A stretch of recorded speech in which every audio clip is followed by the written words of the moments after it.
etika atau rujukan moral? Saya akan mencari tahu nilai-nilai atau kebajikan apa yang terdapat dalam hadis tersebut.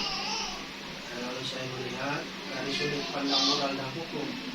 Apabila kasus tersebut melanggar hukum, maka sudah tentu benar lawan salah. Namun jika masih dikatakan benar lawan benar, masalah tersebut adalah dilema etika. Pertanyaan selanjutnya, Pak, selama ini bagaimana Bapak menjalankan pengambilan keputusan di sekolah Bapak, terutama untuk kasus-kasus di mana ada dua kepentingan yang sama-sama benar atau sama-sama mengandung nilai kebajikan? Jadi selama ini saya melakukan identifikasi dan analisis kasus dari berbagai sudut pandang untuk memahami atau mengetahui akar atau pokok permasalahannya. Dari identifikasi dan analisis itu, saya dapat menimbang secara matang mana yang paling benar dan keputusan tersebut mana yang menguntungkan banyak orang.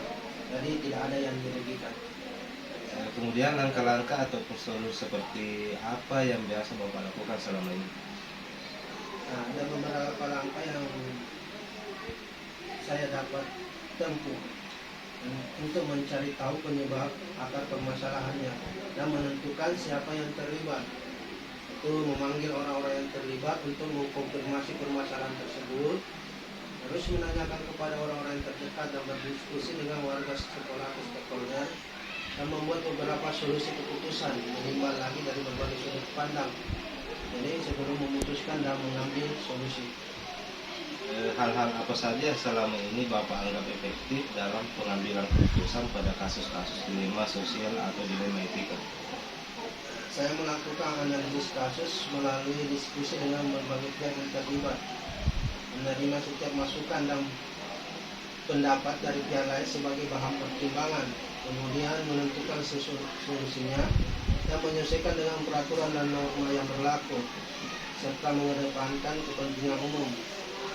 Jadi solusi tersebut saya usahakan untuk bermanfaat bagi orang banyak dan dalam jangka waktu yang panjang. Pertanyaan selanjutnya, Pak, hal-hal apa saja yang selama ini merupakan tantangan dalam pengambilan keputusan pada kasus-kasus dilema etika? Dalam kasus dilema etika tentu juga mempunyai tantangan dan hambatan dalam saya mengambil keputusan. Jadi ketika permasalahan tersebut menyebabkan diri sendiri, sehingga untuk mencari keputusan yang terbaik harus menguntungkan kedua belah pihak, yang mana keputusan tersebut tidak merugikan salah satunya, apalagi jika permasalahan tersebut keduanya sama-sama benar. Oke, Pak, apakah Bapak memiliki sebuah tata cara atau jadwal tertentu dalam menyelesaikan sebuah penyelesaian kasus dilema etika?